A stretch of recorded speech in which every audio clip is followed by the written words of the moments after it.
So we'll get started. So thanks very much for coming out to Digital Hollywood. I'm Steve Wong. I'm your moderator for today's events this morning. It's 9 o'clock here in Hollywood. So this is over-the-top TV content in the consumer experience, new technologies as the gateway for the new Hollywood. Thanks for coming in. So first, what I'm going to do is I'm going to introduce our esteemed colleagues here on the panel. And I want to first of all thank this amazing group of folks to come down. We've got a great mixture of folks from different parts of the technology industry that I think are going to be able to touch some of the interests that you have here. So I want to introduce Adam Ware, Senior VP and Head of Digital Media at the Tennis Channel. Adam, you want to just give us a brief intro of the stuff that you guys do over there and the things that you've done for the Tennis Channel with OTT? Sure. Thank you. I'm glad to be here. We're very much focused on delivering a sort of interesting hybrid model of TV everywhere and over the top, two separate channels, Tennis Channel and Tennis Channel Plus, that exist in one interactive experience. And we launched it in May of 2014, and it's been going beyond our expectations in terms of both usage and revenue. So. That's nice. And in fact, we had some conversations earlier about some of the pains that you guys went through of being one of the original OTT guys out there with a unique channel. And you originally had a deal with cable companies where you would get a subscription for them. So you made a great move into OTT, I think, with your audience. You've had some great success. And we'll talk about that in a little bit. Next, we have Evan, the Manager of Audience Development at TAPP. Yeah, TAPP is a collection of over-the-top a la carte channels. We sort of try to make mini Netflixes for any type of organization or personality that may have a niche superfan following, and try to go direct to the fan. We have built the platform so we can put on any type of content the person might have, as well as helping them create new content, live stream to any of their subscribers. And yeah, just try to sell those subscriptions. Thanks very much. I think some of the things we're going to talk about is, with your clients, is it a big jump for them to go, you don't have to answer this now, to jump from like a YouTube to their own channel and things like that? Because sometimes it's easier just being with the big dog, but we'll talk about that in a little bit. And Ian? I'm sorry, formal introduction. Ian, Vice President of Strategy and Business Development with ARRIS. Good morning for those brave few who made it out at 9 a.m. Thank you for doing that so we weren't all talking to ourselves. My name's Ian Greenblatt. I have BD and strategy for our cloud solutions software business at ARRIS. ARRIS is probably one of the larger companies you may not have heard of, but chances are really good that if you are a cable subscriber, you utilize our product in one way or another. ARRIS enables the video delivery content chain almost the entire length of the life cycle of that content. So from let's say ESPN puts it on the satellite, it's going to go over one of our encoders up to the bird, back down from the bird, and then in the distribution, in the network, pretty much at every step of the way. And then the ones that you may have seen will end up at your set-top box, your gateway, your cable modem. We make all of those things in addition to all of the really less sexy software that enables all of that in the back office. Well, you also do things in planes and trains and all that sort of stuff. Anywhere that people get content, a lot of that behind-the-scenes technology is ARRIS technology. Absolutely right. Multi-screen is a pivotal part of ARRIS's product portfolio. Very nice. No relationship here, but I want to introduce Donald, the Global Technical Account Manager for NetApps. Good morning. My name is Donald Wong, and I have to apologize for losing my voice. It's the start of allergy seasons, which always means for the next week or two, I'm going to lose my voice. My kids are very happy because I can't yell at them too much. I am the Technical Account Manager at a company called NetApp. We've historically been a storage company, but over the past 5 or 6 years, we've evolved into a data management company, which is to say We've become more around serving customers around software-defined storage, so it really doesn't matter where their data sits. Could sit at Amazon Web Services, could it sit on our own storage stack, could sit on our own competitor's storage stack, but we provide the smarts to help them manage that data. And I look forward to this panel, and I cover the Fox and News Corp accounts globally, specifically under my jurisdiction. Thank you. And I just want to say we've got some video up here that shows some of your technology just real quickly. And I'm just going to, hang on, I'm just going to play this so you can see what that looks like. Thank you for that. These clips are very, very brief, and I think they're just on a loop. So this is a rugby match in Australia, and rugby is one of the toughest games out there to apply machine data and video analytics to. There's just a lot going on. The ball is everywhere. They have these things called scrums where you can't even see the balls. Between multiple angles and multiple cameras, panning to the audience, it's very difficult to generate machine data around this. So I'll talk more about this later on, but it's really around maximizing audience participation and ultimately impacting ad revenue. I think what was interesting about that is that the video you saw, it allows you to take all this metadata from everything. Could be the athletes, you were mentioning how fast they're moving, the impact, and throw it into some large data lake that you can access in some other way. So interesting technology that didn't exist, what, 5-6 years ago. Would have been impossible to do. And we have that available unless you were now. the U.S. government. Hey, well, there you go, big brother. So thanks very much for that. Second, I've got Ben Huang, and I've got to say, the way we're lined up here, 3 Huangs do make a right. It's early, sorry. And I want to thank Ben, the VP of Marketing from Ericsson, for some of the additional slides that he gave us that we're going to show as far as the information about the market. So if you want to give us an idea of what you do and all that good stuff at Ericsson. Sure. Good morning. So I oversee marketing for the TV platforms business at Ericsson. So at Ericsson, we're really, this particular part of Ericsson is really the people who make the enabling technologies that you see across all things that are happening in advances in media today. So everything from how the content comes in and how it gets processed to how it gets managed from a TV platform's perspective to how it gets distributed over all types of networks, all types of devices. And so today, when we look at the TV and media space and all the advances that are going on there, we look at it from a very global perspective. Just in this business alone, we're in over 100 different countries running the services. We're powering the technologies for a lot of the commercial pay TV or OTT initiatives that are happening on that across that set of global footprint. Thanks very much. And we have Angela Northington, Senior Vice President of Content Acquisition at RLJ Entertainment and Urban Movie Channel. Hi, everybody.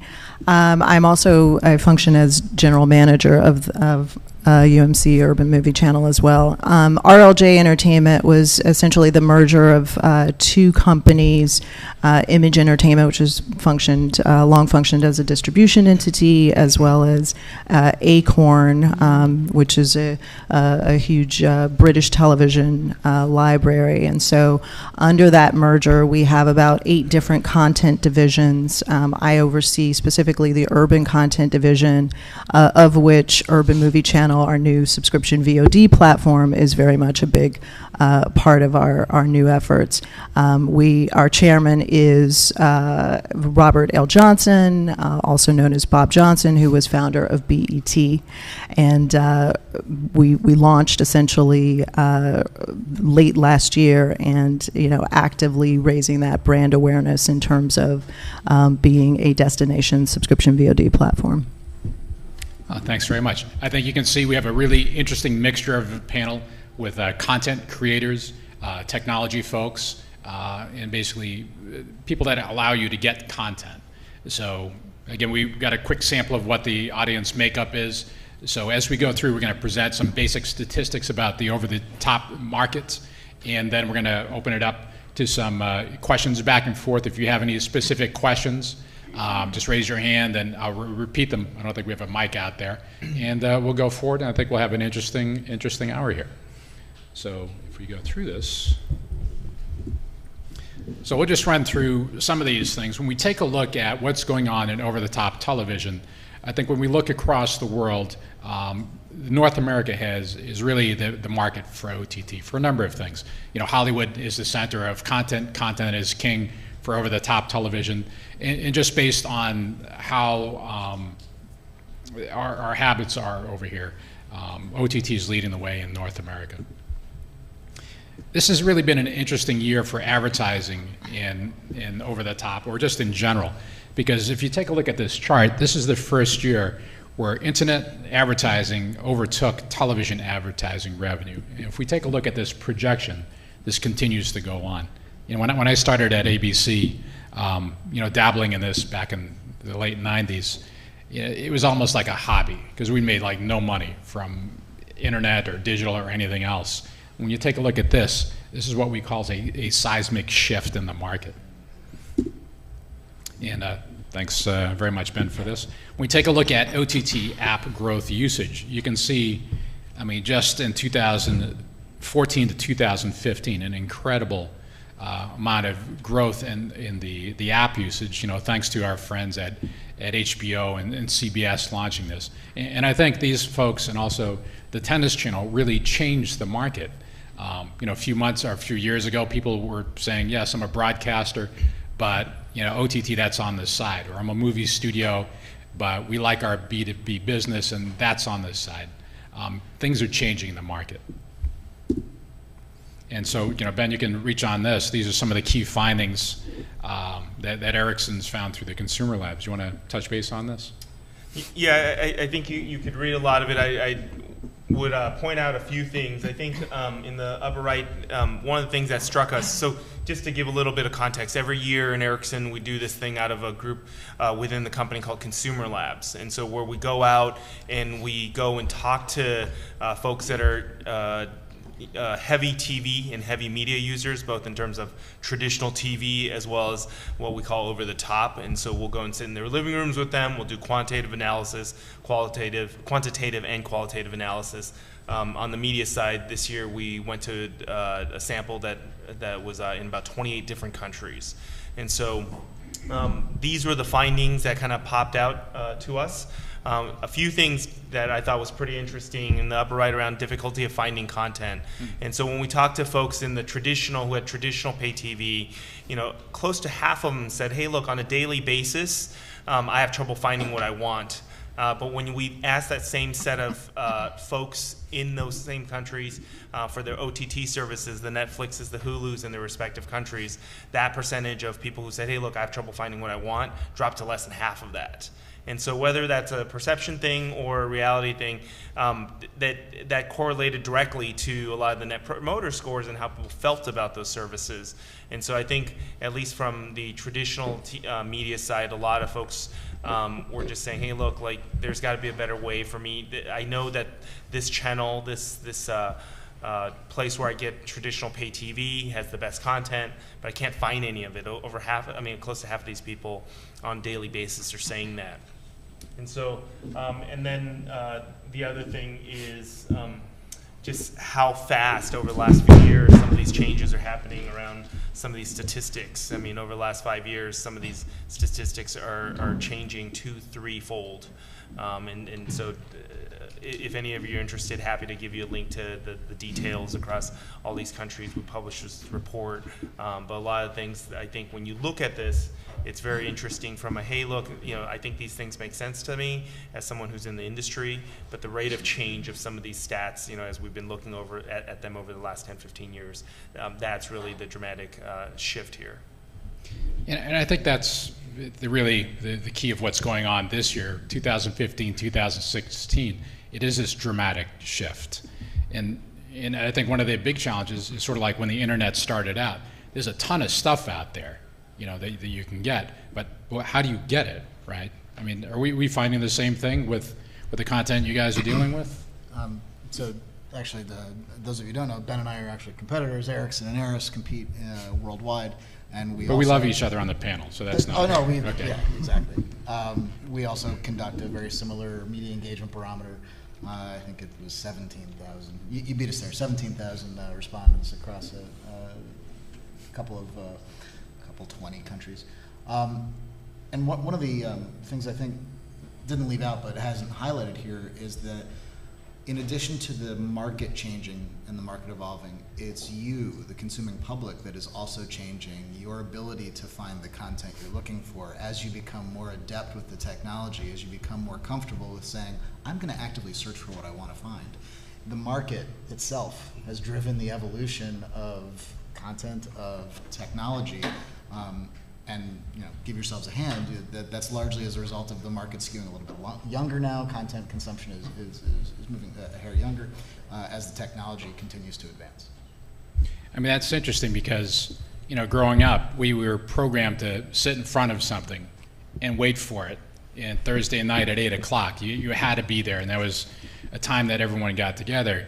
And I'm sure it's the same with everyone in the audience. When you see the consumption of your kids nowadays or your other family members, you could be sitting in the same room, but not watching the same thing. So that habit of immediacy, of finding what you want like right now, has changed our habits. It's funny. I saw an interesting picture about a baseball game last week, and the camera crew in the stadium panned this audience, and it was a picture of 6 girls, watching the baseball game, but they were all taking selfies at the same thing. So they weren't even talking to each other or watching the baseball game, but they're interacting with this device. So the world has absolutely changed. And I think, I will say, I think a key takeaway is that, with consumption of content changing, and obviously audiences are increasingly fragmented, still there is that draw to what we call television content. It's just via the manner of delivery or device or platform or service that you want to consume that content on. And so I think that's where a lot of our research, our early research, panned out for us. I mean, audiences, especially, of households with internet users, I mean, 40% now, are subscribers of some form of SVOD platform, and then, an additional percentage, a portion of that, may subscribe to more than one platform in the home and so forth. So I think as we see, obviously more and more devices, more and more content delivery services available, then that makes the content available to that particular consumer. So I got to ask you guys, as content creators, is it better now or is it worse now? It's sort of like when you're electing a president. You always say 4 years, is it better now than it was 4 years ago or worse? So in the content creation business, do you see it better now or worse than it was, say, 5-10 years ago? Well, I mean, I think it's just different. It's different in terms of, content producers, content creators, the creative community at large has a lot of other ways of getting their content out there. So because there are a variety of platforms now available, then that dictates the opportunities, I believe. But I think producers should be looking at the landscape and the new distribution landscape as a digital one, because that's the direction that we're moving. And there are just opportunities to mine a variety of different pieces of content across those platforms. Yeah, I'll agree with her, but I'll say better rather than different. Because like she was saying, in the past, it was really only, okay, I can make my television content, maybe I get a movie, whatever it is. Now you can create stuff on your cell phone, right, and put it up and monetize that in different ways. And I do think that puts us on the better end of the spectrum. Yeah, I mean, I think it's a lot better, right? So, I started out in the business at the Fox network, and the big debate at the time was whether or not a fourth broadcast network could succeed, right? That there was only 3 broadcast networks, and then this thing called cable, and there was the big 3 were really sort of full of themselves about their position and their market strength and so on, and this little sort of fledgling upstart fourth network was never going to get there. That was the debate at the time. And you fast forward to today, clearly that's no longer the debate. technology and the cost of everything coming down has allowed anybody with a compelling story, a compelling idea, a compelling brand, whether you're a YouTube star or a television network, you have the ability now to reach the consumer, reach the fan, at a cost basis that is accessible. You don't necessarily have to, have tons of positive EBITDA to make a go of it. And then you have all of this amazing technology, virtual reality being the most exciting as of late, that allows you to tell all different kinds of stories. And talking, selfishly from a sports perspective, this has never been a better time to be in the live sports business, and the ability to use interactive platforms to reach the sports fan, and not only the potential usage that you get and the potential brand loyalty you get, but the revenue streams that are now open to you, right? Whether it be ad supported.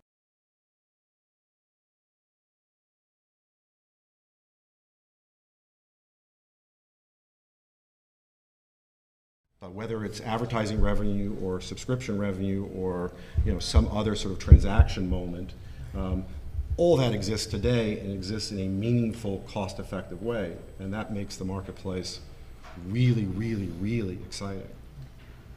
And I got to say, based on all the statistics I have seen, there's more production going up in Hollywood or just in the United States based on this, because when you have monsters like a Netflix or Hulu buying content, people are creating more content. There are more, camera guys working. There's more editors working and things like that. And I got to say, I also write feature film screenplays. And when I write a script, I think about the audience also. I think about product placement and think about, if you pause the video, what second screen experience could you bring up with the metadata that I'm just bringing in from, my script or my scheduling software, that I can basically populate this to get some revenue in the future. I mean, whoever knows what that is. But when you start thinking about that as a creator, because of this technology, the world changes. So, let's see, we'll just jump through this. So you touched on this, Adam. So subscription model or ad-supported model, what do you guys think? What is going to drive OTT in 2016, 2017? I think the story is monetization and how the monetization models work. As far as the ad-supported goes, YouTube used to be the only game in town. Now Facebook is here, but they're going to start a pilot program with only a few people, so we don't exactly know. Snapchat seems like the only way to get monetized currently, unless you have the channel that you're paying Snapchat to have. You can sort of, put your own ads into that, but it's for the individual. It's about trying to find a brand that's going to pay you to do some sort of branded snap for them, and some of these other platforms, same idea. But the monetization on AVOD, it's a little bit tougher. Everything's in cost per thousand. So you need 1,000 views in order to get paid the one ad unit. And even on YouTube, it's even worse, because YouTube only puts ads on about 45 to 50% of all your views. So therefore, you're looking at 2,200 views to get that one ad unit, to maybe, after Google takes their cut, if you're part of an MCN, the MCN takes their cut, you're down to $2, $3, maybe $4. The Google preferred might be higher for the best people.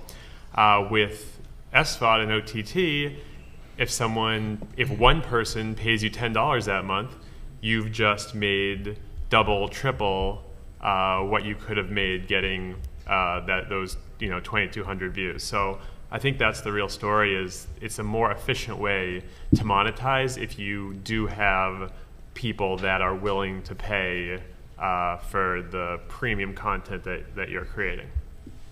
I think we talked about this later, Adam. It's sort of, if you're a cable channel and you're getting 15 cents per subscriber for an MSO, but your viewers willing to pay you $1 per month, which one do you take? You know, take both. That's right. The answer would be both, yeah. But I think most of the folks are in the B2B mode. It's just a lot easier getting a big check from a Comcast or a Time Warner than it is going out to the market and marketing to consumers. I mean, tell me what your thoughts are on that. I think those days are over, right? The days of being able to launch a television channel. The idea, you know, I can't count the number of business plans I personally have written that have assumed that the cable operator was going to subsidize your entire future, and that ad dollars were going to eventually catch up as your distribution grew. And I think that worked for a period of time when that was the only way a consumer could access content. The moment local television stations, particularly of the big 4 TV networks, started to get paid retransmission consent dollars, actual hard cash, combined with the emergence of, you know, broadband and low-cost forms of distribution, the days of 500 channels via a traditional MVPD, those days were numbered. The move towards a skinny bundle shouldn't surprise anybody.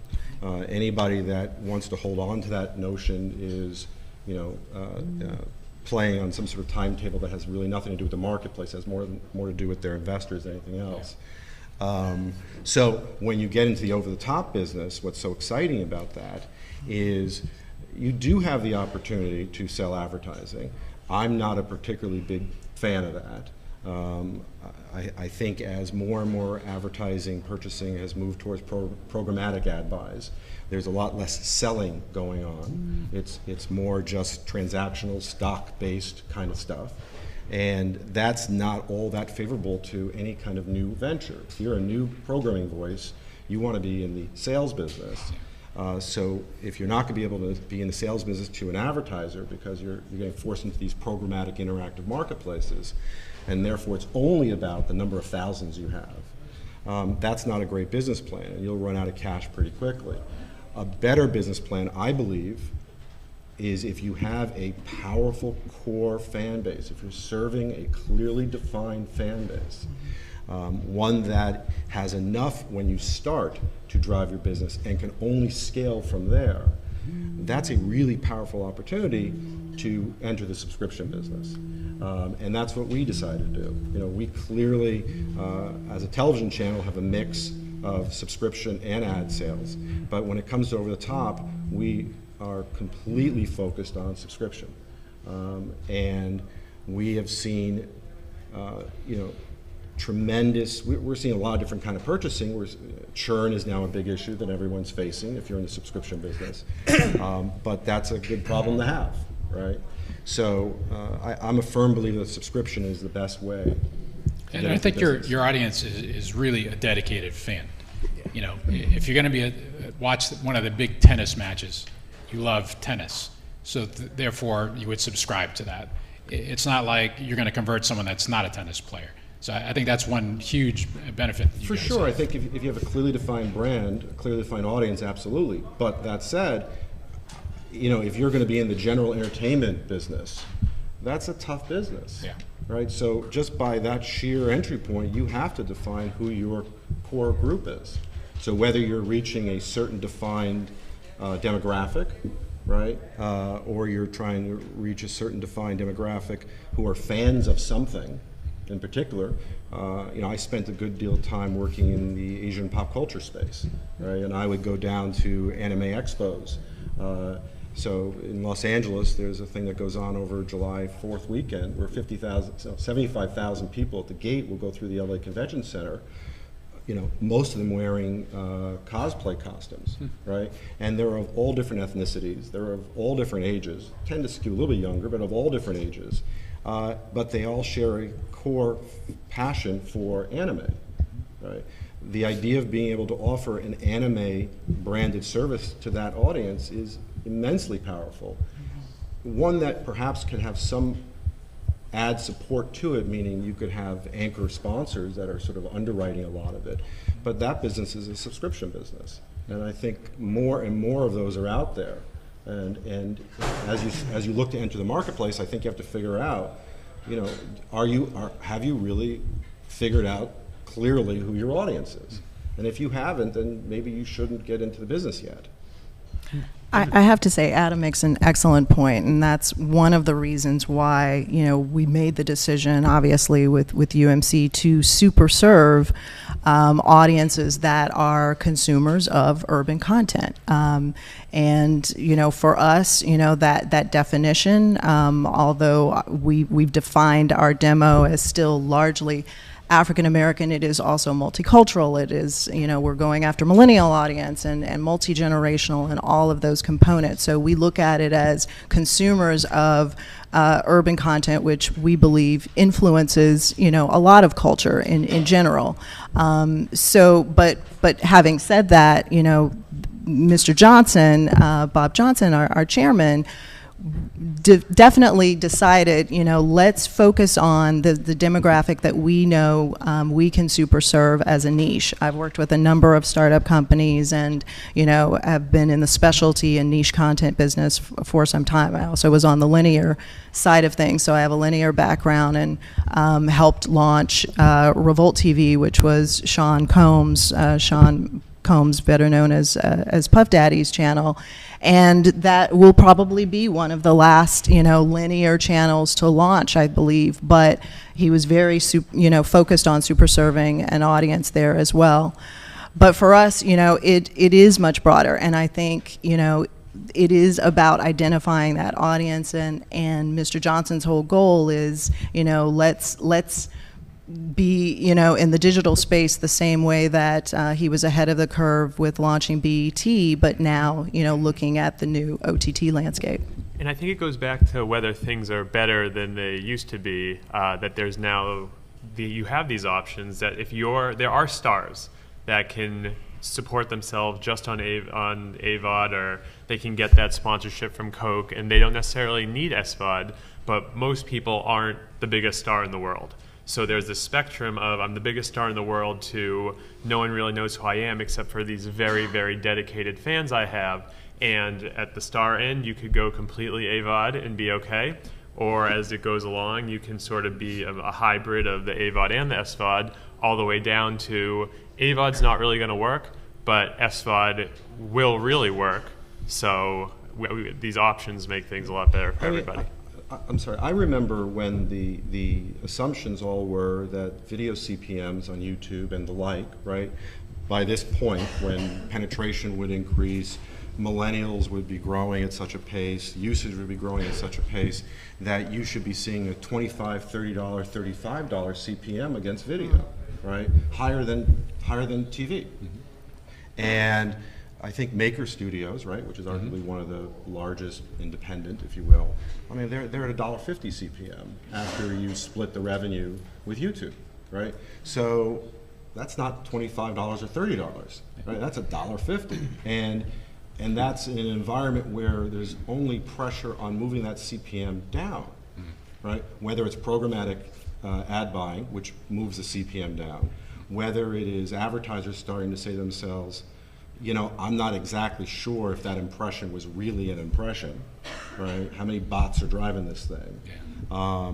Where I think there's a lot of questions around ads as a driver of, you know, traditional, if you can use that word, digital advertising, right? I think it's moving far more towards having to integrate an advertiser into the message somehow, having them have unique opportunities.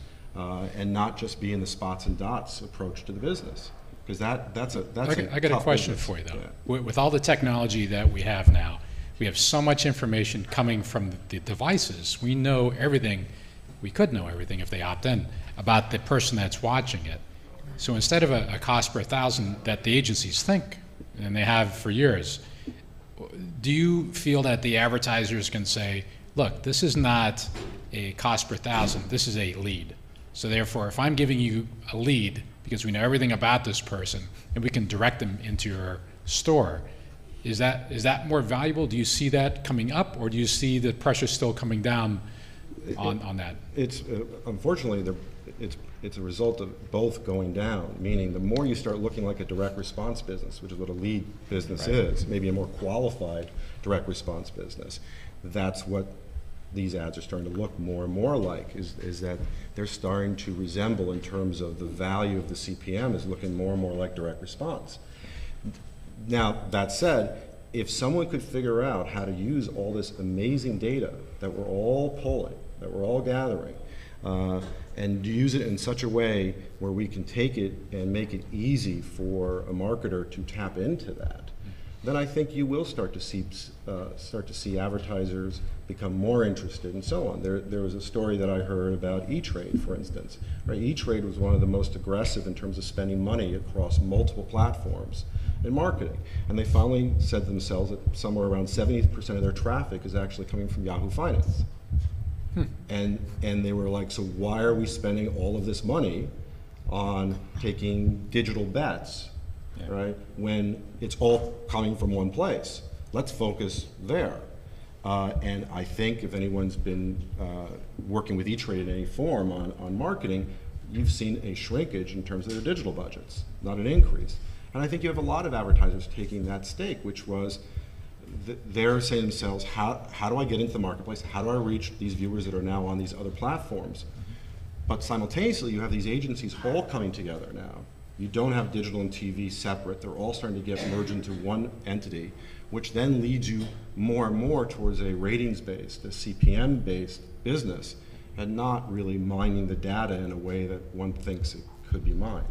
Interesting. Yeah, if you're able to sort of do an affiliate model where you know that, okay, I'm getting these really qualified leads and I can actually get them to take an action, that's where I think at the current time, the brands and the agencies are like, oh, okay, we can get on board with that. If you can really show that you're actually selling our product with this, but when it comes to impressions where they don't know what part of down the road, what part of the funnel that the purchase may or may not actually happen, they're looking just for the volume, and we hope we get whatever percentage of the volume we could get, rather than, oh yeah, we know that we just got 100 really good people.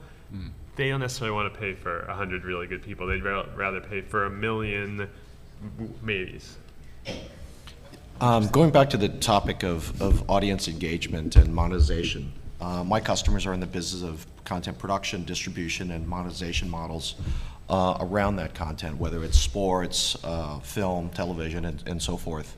What we found and what we've heard from the various customers that we have at NetApp is we're entering an age of hyper-targeting and also real-time, leveraging big data into real-time analytics to affect micro, perhaps millisecond type transactions, whether it's in a mall, shopping experience, online and so forth, or someone in a sports stadium. The application of traditional surveillance technology from the Homeland Defense era, be able to track for military and police purposes where people are going, license plates, someone with a warrant out for their arrest entering a sports stadium. By the way, if you have a warrant out for your arrest, do not enter any major sports stadiums. You are being tracked. And the application of that towards the entertainment realm is really fascinating. And the example that we had pulled up earlier is exactly an application of that. Be able to take bullet tracking, facial recognition, be able to detect faces in a crowd at an airport, and apply that to a casino environment, a live sports environment, multiple camera, multiple pans, and so forth, and be able to detect ball movement, impact, how quickly the player is running. That all contributes to what we think is, and what our customers are telling us is loyalty and audience engagement. And ultimately, there's monetization models around that, whether it's in some sort of online gaming or other type of uses. But the stickier those eyeballs are, and the more engaged that audience is, the better it is, whether it's over the top or traditional cable or over the air. I think one of the most exciting things about today is that there's a ton of venture capital coming into the marketplace, feeding the imagination and the ideas of all of this great technology, right? And I think that's amazing because it's creating great experimentation. I think the downside of that is whenever people come and present it to us, right, and try to figure out how we can use it, we're more than happy to try to implement it, right? There's some cost to implementing the technology. But we can't quite figure out a way to pay for it, right? And the business models that are always presented to us is, look, we'll forego some sort of license fee because as a new company, they're trying to get clients and they're, allow them to go raise another round of capital and eventually all have the same model, it seems, which is to sell to Facebook or something, right? And so they'll do a revenue share with us. And, and my response is always, that's exciting, but unless you're telling me I can generate X more revenue from this, all I'm doing is sharing with you money I would have gotten anyway. Yeah. And I'm not quite sure we're telling a better story than we were before in terms of using the technology to get more people to watch, get more people to subscribe, get more people to use various different interactive features and so on. And I think that's the greatest challenge today, is to try to figure out how to bridge that divide between all this amazing creation of new technology and the creation of all this great storytelling devices with the hard realities of the business. I think it comes back to engineers making some great stuff, but did the consumers want it? So it comes back to sort of like, back in before the 2000s, the internet, and everything was about the internet. Well, it still is.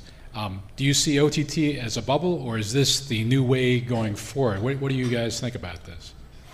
It's not a bubble. No. It's another distribution method. So I think we use the term hybrid. I think all of us did at one point today so far. Service providers are fully aware of this transition, and it started from QAM to IP. The transition from straight traditional television broadcast back in the day to satellite delivered cable to where we're at today, which is essentially a hybrid model. Many different paths for the content to reach a viewing public.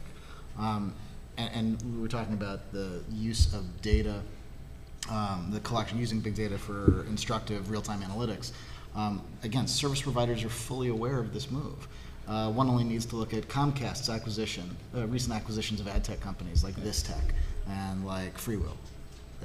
It's clear as day that the move to larger distributors providing content to massive audiences, not necessarily niche audiences, are very focused on gathering that data and making very informed real-time choices on the provision of particular high-value advertising to those customers. It works the other way around too. If you're someone like a Netflix, you have an enormous amount of information that helps you negotiate your buys with the studios. And of course, they don't necessarily share that, but that was like the cable networks. When they would buy, you have all this information as long as you're acting on it, right? So. Mm-hmm. Well, I was just going to say, just to punctuate, I don't believe OTT is the bubble either. This is the new digital distribution landscape. This is the direction that we're moving. And going back to what we were talking about in the beginning, it's just about consumption, manner of consumption. When you look at, the growing number of cord cutters and, the new demo, which we call cord nevers, which are largely millennial, which, will never subscribe to traditional cable or satellite. That's exactly why I believe Dish is getting into the business with Sling and, and Amazon, is launching with Fire TV, and, all of these other platforms are looking at ways to find that consumer so that they can still access that television content. Same thing with HBO. It's about reaching the consumer that still wants that television content, but just via a new delivery system. Yeah, it's really interesting because I think the point we're at right now is one of experimentation. And so if you kind of just even look historically over big shifts in media, even from radio to first motion pictures, it's initially the models are very similar to the prior generation, and kind of that's what we're seeing now, even though there's a huge amount of technology innovation. Most of the models you're seeing are getting back to spending a lot of time on a limited set of devices, usually paying either like ad-supported or subscription-based. I think there's a little bit more choice, but then the structure of how people are paying for entertainment is not that, in my mind, not that different than kind of what's been happening to now in terms of buying a set of bundled channels. Today, I just kind of do it more myself. If you kind of look at the amount of OTT choice right now, it's pretty astounding, right? I mean, last numbers I seen were close to 90 different kind of a la carte subscription or ad-based choices that are channels, right? IHS recently did one. I think the count they did was like 97 different choices. And it's up to the consumer to kind of package that together. And I wouldn't be surprised if there's some entity that comes, and I think there are some now that try to come and package it together because it's just too much for the consumers to try to figure it all out themselves. But have we fundamentally seen an uplift in the economics of this business and an expansion of this? I think there's a lot of experimentation going on right now, but because we haven't really found a way to grow the pie around some of the things that I think Adam was mentioning, what happens is there's a compression all the way down that value chain in terms of how much people are willing to pay for the technology, and that's why you see things like a lot of risk sharing or revenue sharing models, because people are just still in this experimentation stage, which I think is great. But I think at the same time, they'll kind of it ebbs and flows, right? So a lot of this will also, I think, contract in a little bit. Yeah, I don't think you're a bubble in terms of the market expanding. I think we're just starting to put air in the balloon, if you will, right? I think you are approaching a bubble as it relates to valuations, right? You're seeing sort of insane valuations happening again against businesses that don't have EBITDA or have the EBITDA multiple that even remotely, on one hand, it's amazing that Netflix is worth, I forget what the stock price is at, but it's worth $50 billion, right? I mean, that's a great thing for over the top when you have that kind of valuation. On the other hand, it's kind of weird when CBS is worth $30 billion, right?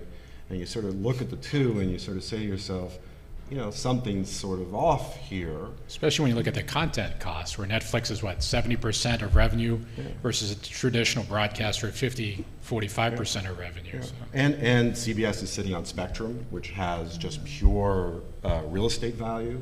I mean, there's a lot of things that you sort of look at and you go to yourself, there's a lot of very smart investment bankers out there that are doing a great job for their clients, driving valuations up for a lot of companies that maybe, someone like Netflix probably should be worth that. But there are a lot of other companies where you just go, this doesn't make a lot of sense why all this money is coming in here at this valuation. Those are some big bets people are making. And someone's going to buy that company. That's I think the one philosophy is called the greater fool theory, right? Which is let's find someone else to sell this to. That's our exit. We'll see how that plays out. That would be, I think, the definition of a bubble at that point. Right. I want to just unfortunately pick on Angela for a second. She used a couple of phrases that always get me excited in a bad way, which is... now don't make me separate you guys. It's cord never and cord cutter. Chicken Little is not here. The sky is not falling.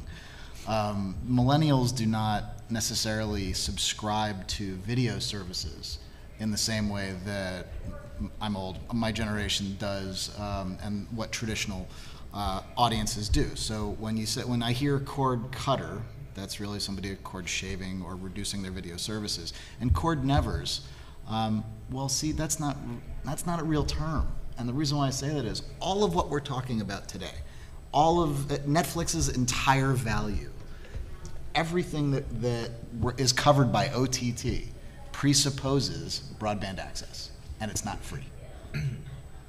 Or at least reliable broadband access with a big enough pipe to consume quality video services is not free. That has to come from somewhere. So the service providers who are building out very robust networks, insert shameless plug here, we do that, are not thinking of the world in the same way that Chicken Little sees it. So the pipe has to exist, and someone has to pay for the pipe, and that's not going away.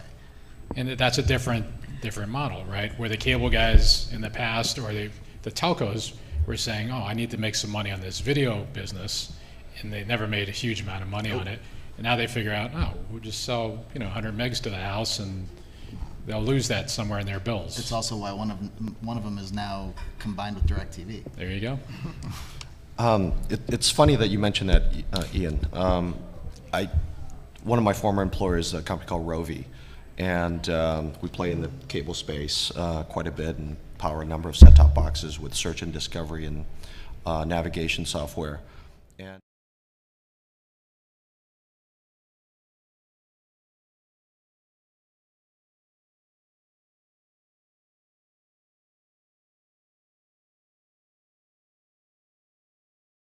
crazy money.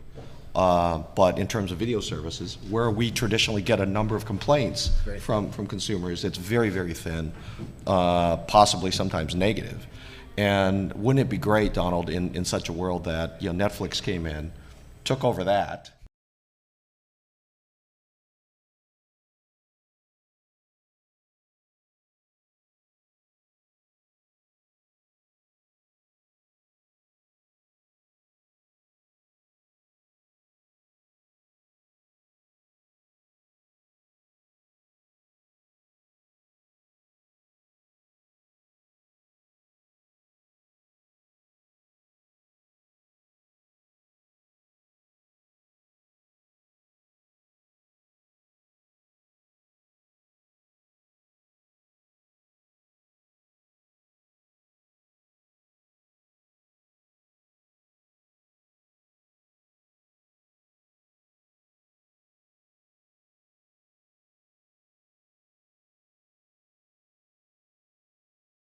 So instead of Game of Thrones, which costs a ton to make and has a big audience, you're going to end up with, I don't know, America's Wettest T-shirts, something that just appeals to the most base level prurient interest that could drive, admittedly, a probably 18 to 25 male audience. That's a real fear. I sort of disagree. So, good. Now we have a conversation. So, I think there are too many channels. That's just it, right? I mean, you have channels that exist simply because they were able to get penetration up to a certain level on an MVPD, and they were getting 5 cents, 6 cents, 8 cents a sub, and the majority, 90% of their programming was just buying repeats of things that had run on broadcast TV or so on, and it was a lovely business. Right, except for the consumer. And you then fast forward to when all of a sudden Netflix and Hulu and Amazon and others became buyers for the same programming. So, if you were a cable network and I think I remember most cable networks basically replaced local independent TV stations from a program point of view. Right, all that off-net programming was showing up